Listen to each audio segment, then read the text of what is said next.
Mi nombre es Elena, y aunque ya he pasado los 60 años, siento que mi verdadera vida comenzó hace apenas 2, en un renacimiento tardío que me trajo la paz que ni siquiera sabía que buscaba.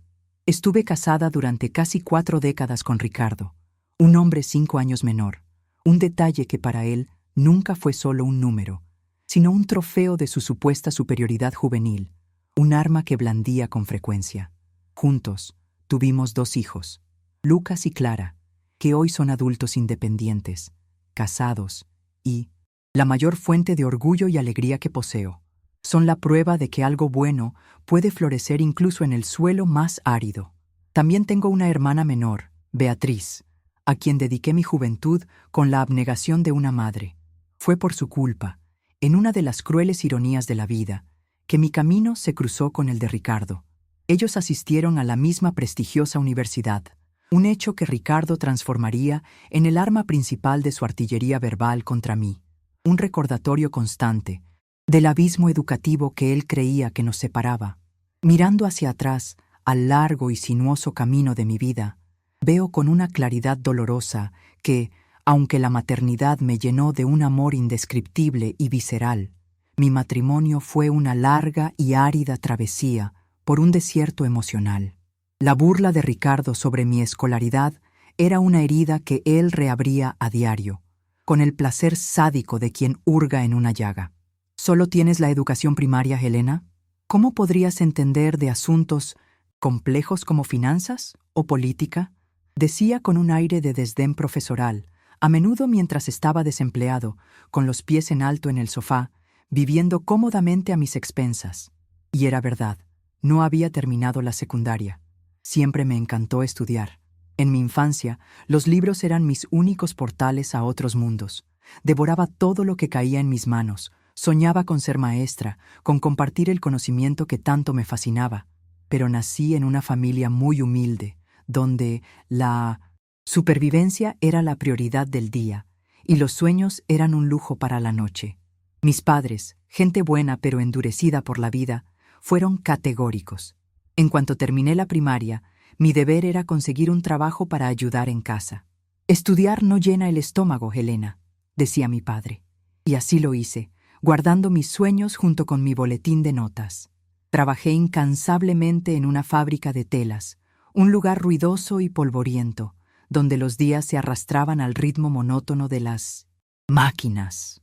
Doblaba turnos, sintiendo cómo me dolían los huesos y se me encallecían las manos, no solo para mantenerme, sino principalmente para asegurar que Beatriz, 5 años menor, tuviera un destino diferente. Veía en ella el reflejo de mis propios sueños interrumpidos y me juré a mí misma que no enfrentaría las mismas barreras. Le compraba libros, pagaba clases de apoyo y la animaba a nunca rendirse. Afortunadamente, Beatriz era una estudiante brillante y mi dedicación encontró en ella un terreno fértil. Con el dinero que juntaba céntimo a céntimo y su propia dedicación, consiguió una plaza en una renombrada Universidad Federal de Arquitectura. Fue allí, en los pasillos de la academia, que yo solo podía soñar con frecuentar, donde conoció a Ricardo, un estudiante de administración que parecía tener el mundo a sus pies. Cuando lo conocí, era encantador, elocuente, un maestro de las palabras. Parecía admirar el sacrificio que yo había hecho por mi hermana, elogiaba mi fuerza y resiliencia. Poco sabía yo que él veía mi falta de estudios no como una circunstancia de la vida, sino como un defecto de carácter que podría explotar. Nos casamos y con el nacimiento de Lucas, nuestro primer hijo, sentí una felicidad tan plena, tan abrumadora, que creí haber encontrado mi puerto seguro. Pero la calma duró poco. En aquella época, era común que las mujeres abandonaran sus carreras para convertirse en amas de casa, y yo lo anhelaba. Planeaba dedicarme por completo a mis hijos, crear un hogar acogedor. Ricardo, sin embargo, fue inflexible. Tu sueldo es necesario, Helena. No podemos permitirnos ese lujo, decía. Y así acumulaba las funciones de proveedora, ama de casa y madre, en una triple jornada que me consumía. Cuando nació Clara, la situación se volvió insostenible. Esperaba que él, finalmente, con 2 hijos pequeños en casa, asumiera su papel y me permitiera quedarme en casa. En lugar de eso, en un acto de egoísmo supremo, renunció a su mediocre empleo en un banco, alegando estrés crónico y falta de desafíos intelectuales, y me transfirió toda la carga, las facturas, las tareas del hogar, el cuidado de 2 niños pequeños y la aplastante presión de mantener la estabilidad financiera de la familia. Estaba agotada, viviendo al límite físico y emocional. Pasaron 6 meses con Ricardo en casa, su rutina consistiendo en leer el periódico de cabo a rabo, ver programas de debate en la televisión y criticar al gobierno. La tensión dentro de casa era palpable, un silencio pesado que ninguna palabra podía romper. Finalmente, me armé de valor. Una noche, después de acostar a los niños y limpiar la cocina, me senté frente a él. Ricardo, ya han pasado 6 meses. Es hora de que busques un trabajo, dije, con la voz más tranquila y controlada que pude. Me fulminó con la mirada, como si hubiera proferido la mayor de las ofensas. ¿Quién te crees que eres para decirme lo que tengo que hacer? ¿Una obrera de fábrica? Soy un graduado de una universidad de élite, a diferencia de ti, que apenas sabes firmar. Cuando quiera un trabajo, elegiré el mejor. No hay nada en el mercado que esté a mi altura. Su arrogancia era un muro infranqueable. ¿De qué servía un diploma enmarcado en la pared si no podía mantener a su propia familia? Era solo un trozo de papel, una excusa conveniente para su inercia y pereza.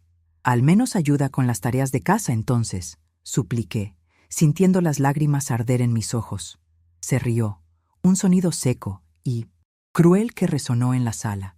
Es ridículo que alguien con mi capacidad intelectual se rebaje a limpiar el suelo o fregar platos. Tú quisiste tener a los hijos, la responsabilidad es tuya. Deberías agradecerme por permitirte tener una familia y un techo sobre tu cabeza. Permanecí en ese matrimonio durante años, tragando el veneno diario de sus palabras por mis hijos. En nuestra generación, el divorcio era un estigma terrible, una marca de fracaso que acompañaba no solo a la mujer, sino también a los hijos, que se convertían en blanco de chismes y prejuicios en la escuela y en el vecindario.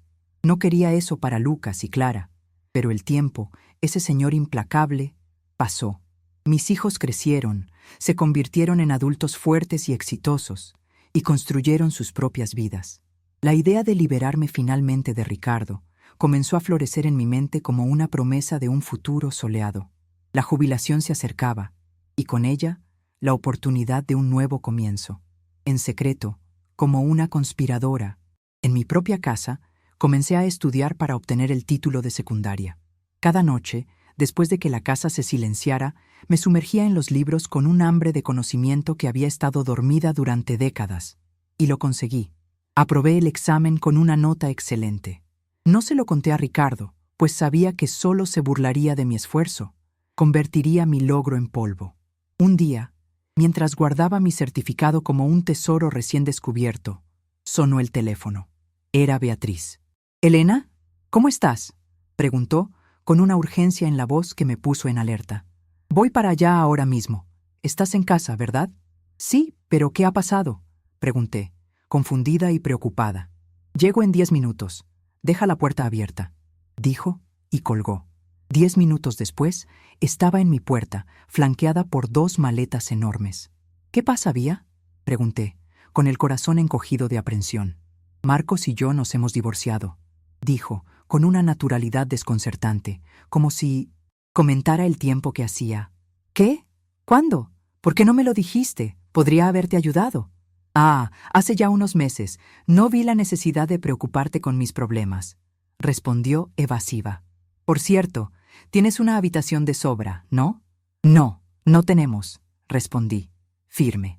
«Las habitaciones de los chicos están como las dejaron, para cuando nos visitan con los nietos». «¿Y el despacho que apenas usas?». «Siempre está vacío», insistió, con los ojos ya midiendo el espacio.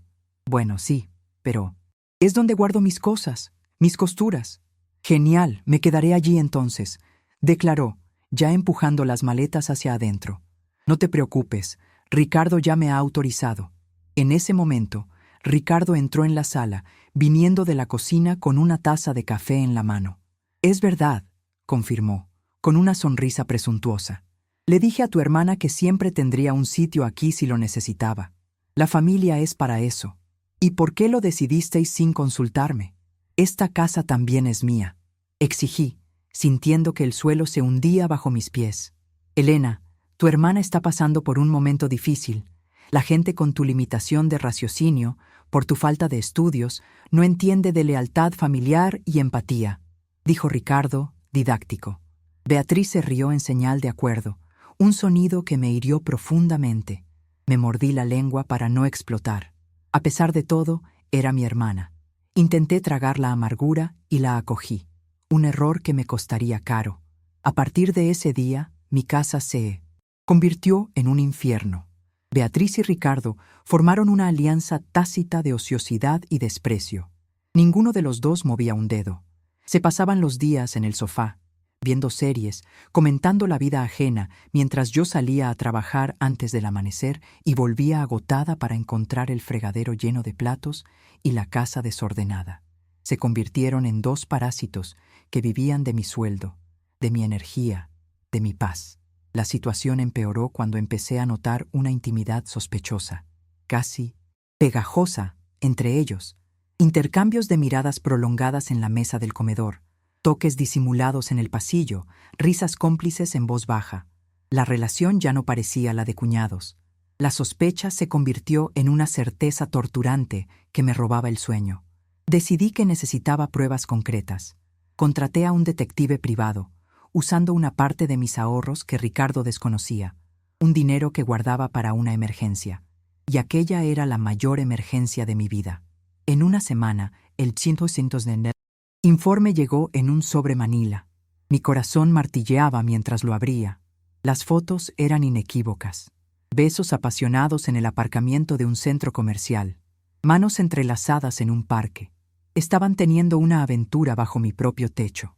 Mi mundo se derrumbó, pero en medio de los escombros encontré una fuerza nueva e inesperada. Se lo conté todo a mis hijos, con la voz entrecortada, pero firme. Lucas y Clara se quedaron horrorizados, asqueados, y me dieron su apoyo incondicional para el divorcio. El peso de la culpa que había cargado durante años se disipó. No estaba destruyendo una familia, me estaba liberando de una farsa cruel. Decidí esperar el momento perfecto. Mientras tanto, mi inspiración para el futuro vino de un reportaje que leí sobre un barrendero que, a los 68 años, se había licenciado en Derecho. La historia de aquel hombre me conmovió profundamente. Si él pudo empezar de nuevo tan tarde en la vida, ¿por qué no podía yo? Con una determinación de hierro, empecé a estudiar para el examen de acceso a la Universidad de Derecho, equilibrando el trabajo, los estudios secretos y la convivencia tóxica con Ricardo y Beatriz. Finalmente, llegó el día de mi jubilación de la fábrica. Llegué a casa dispuesta a anunciar mi decisión, pero me recibieron con sonrisas extrañas y maliciosas, como dos depredadores esperando el ataque. «Elena, tenemos que hablar», dijo Ricardo, en un tono falsamente solemne. «¿Qué pasa?», pregunté, sabiendo ya lo que venía. «Hoy te has jubilado, ¿verdad? Eso significa que ahora estás desempleada. Una boca inútil que alimentar. Queremos que hagas las maletas y te vayas de esta casa. Beatriz y yo nos vamos a casar».